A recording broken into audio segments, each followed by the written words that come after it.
God has been rebuking me. That in my testimony that I gave, I left out the most important issues because I was fearing persecution. That is the beginning. My second testimony will shake the world. Wait. Governments will fall. People will break free from generations of control. The Babylonian system will fall. I'm telling you today. I was in the system. So I'm going to give the details.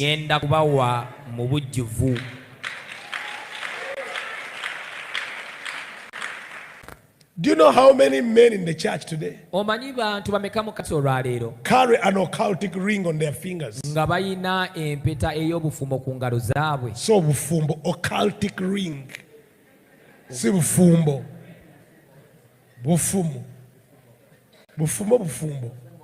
Do you know how many men today who have been initiated in the occult because they could not resist the wealth of this being?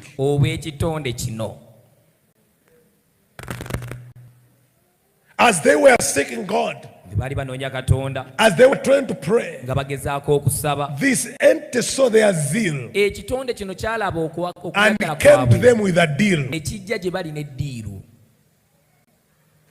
and said, I'll put my ring on your finger. Whoever you will show it will submit.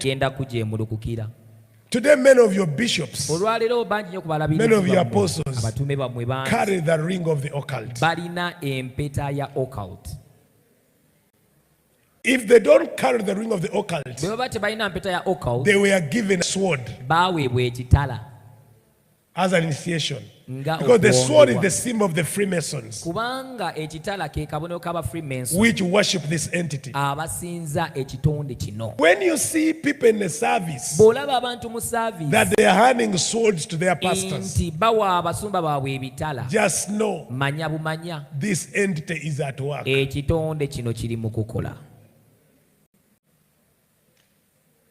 When you see strange rings, strange rings. Now listen. The same rings you see on occultists, celebrities, witches, sorcerers, are the same rings you are seeing on your pastor's fingers. On the right hand, on a strange finger. And that ring has been in the bloodline. If not a ring, a sword. If not a sword, a staff.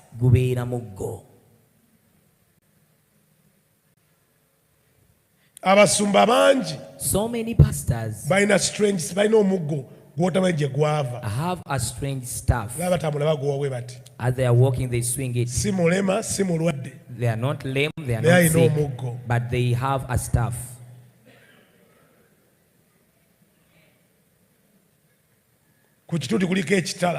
On the altar there is a sword. Spiritual father and he said, now it's my spiritual father who handed it over to me. That is initiating into the Masons. And some of you are seated here. You were initiated in such rings. But it comes from the bloodline.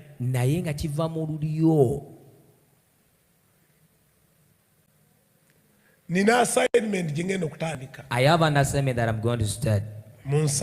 Pray for me. The assignment is exposing the occult in the church.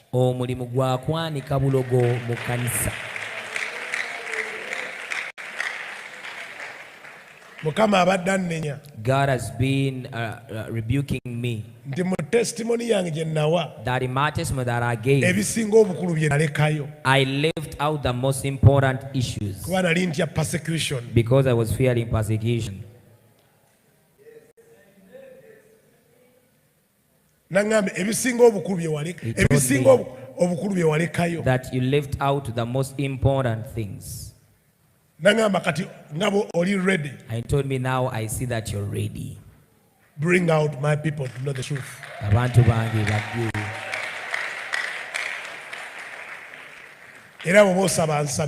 Now if you're praying, please pray for me. Because I know the truth.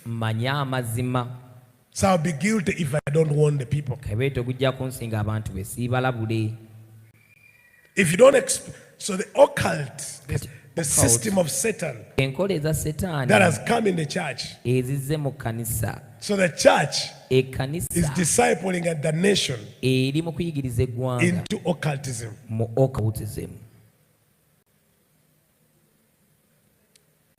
Leaders in the church are members of the Freemason Lodge in the city.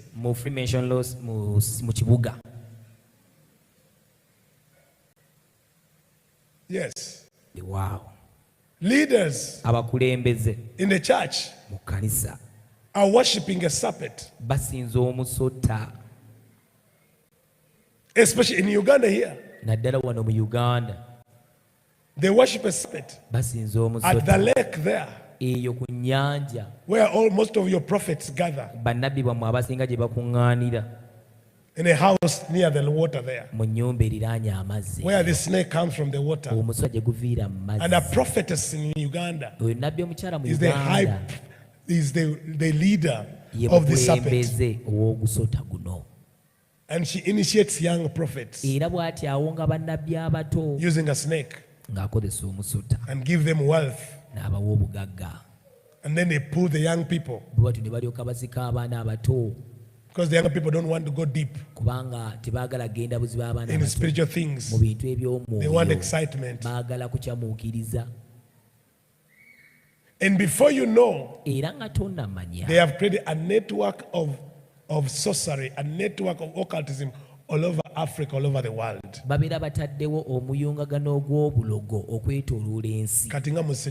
Now you're too quiet.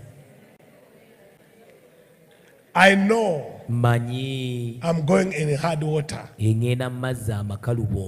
know I'm going in a hard place. But if I don't do it, I know the truth. I have the weapon.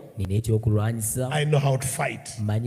So if I don't do it, I'll be as guilty as them. If I don't expose and keep quiet, the blood of men will be on my head.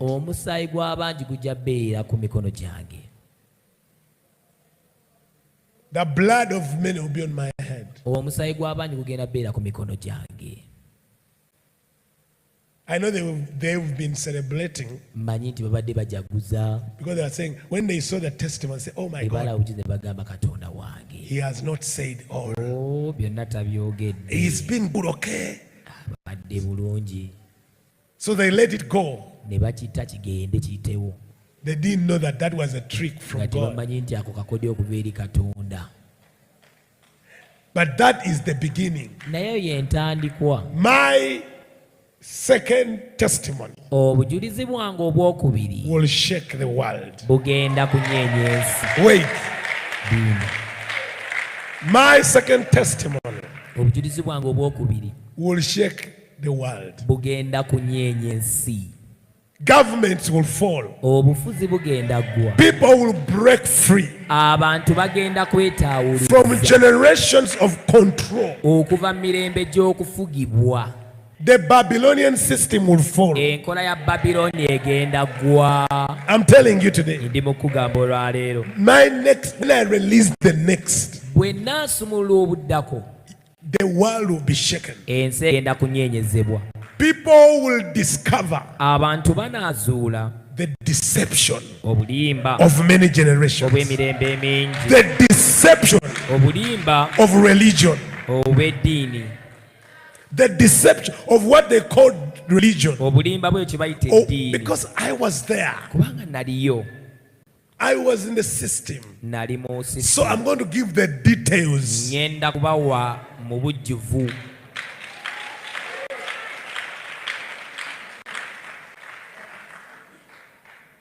When people come to know that where they were going, think they're worshiping God, it's the same place where babies are sacrificed, where babies are given as a sacrifice in the cup of communion which they drink.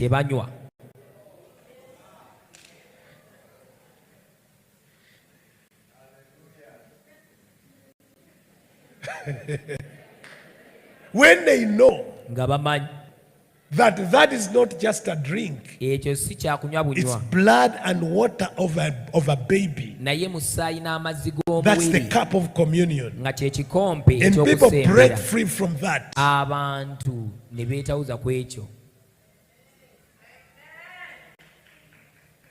Hey, you're so quiet. Because the day you know that deception,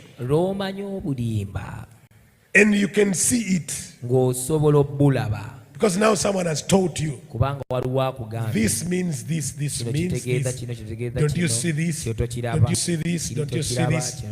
And you find yourself say, wait a minute, for all the years I have been a Satanist, and I thought he was a man of God. I have been under the system of wickedness, and I did not know. And then you will rise and say enough is enough. And then people will break free from generations of deception, from the spirit of lawlessness. People will break free from the rulership of a serpent. Even the serpent in the place you call church. There are men that started well. They loved God. Down the road, they were initiated in the occult by other men they found in church. They said to them, young man, you have zeal. You have zeal. But we can help promote your ministry. We can just give you a ring, or give you a sword, or give you a gown, or give you a cape, or give you or tell you that you have to dress like this. Every time you go to preach, you have to put on the same color.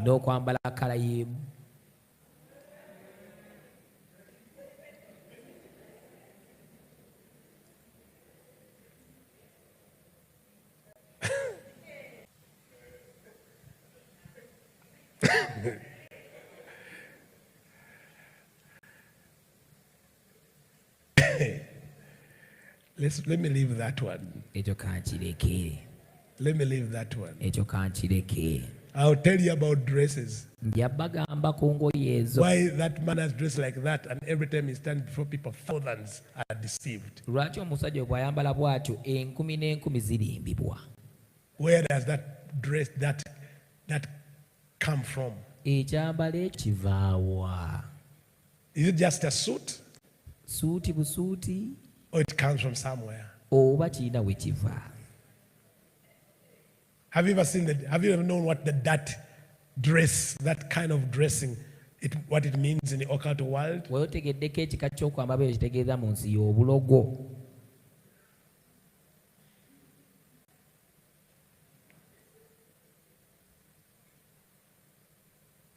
Because many of you,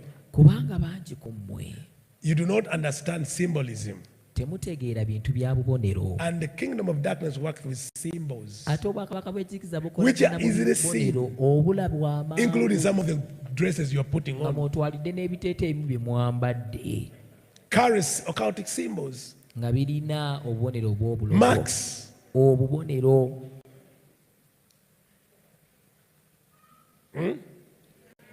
You know, when someone told you, omuntu bwe yagamba, this is not a church, this is a center, eno si kkanisa wabula eno nkulungo, and they say this is a worship center, ne bagamba eno nkulungo ya kusinza, you ask yourself, why not a church? weebuuza lwaki si kkanisa?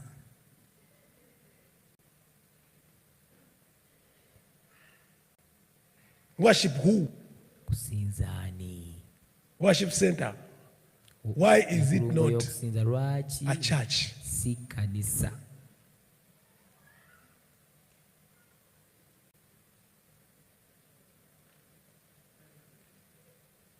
You are quiet. Nga musiriikiridde.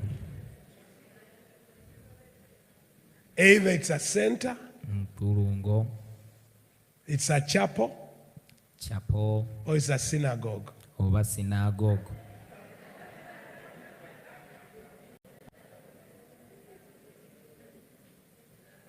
They avoid the word church. Ekigambo kkanisa bakyebalama.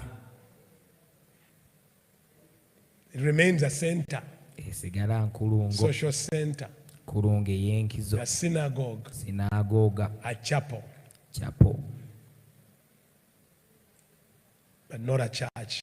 naye nga si kkanisa. Because Yeshua said, I'll build my church. Kubanga Yesu agamba nzimba ekkanisa yange. Why am I going there? Yeyo lwaki ŋŋendayo? Let me come back to what I'm dealing with tonight. Kankomyewo ku kyenkolako ekiro kyali. In every generation, mu buli mulembe, God raises Katonda ayimusa a warrior. omulwanyi. And I believe I'm a warrior. Era nzikiriza ndi mulwanyi. I will stand. Ngenda kuyimirira. I will stand and do what I can do ngenda kuyimirira nkole kye nsobola in okukola my generation mu mulembe gwange, to save my generation okulokola omulembe gwange okuva mu occult, from the working of Satan, okuva mu kukola kwa from Setaani, Satanism, okuva mu Satanism, from satanic authority. okuva mu buyinza obwa Setaani. And my generation Era omulembe will gwange worship the one true God, gunaasinza Katonda omu ow'amazima. Yahweh. Yahweh Will worship the one true God, gunaasinza Katonda omu ow'amazima. Yeshua. Yesu.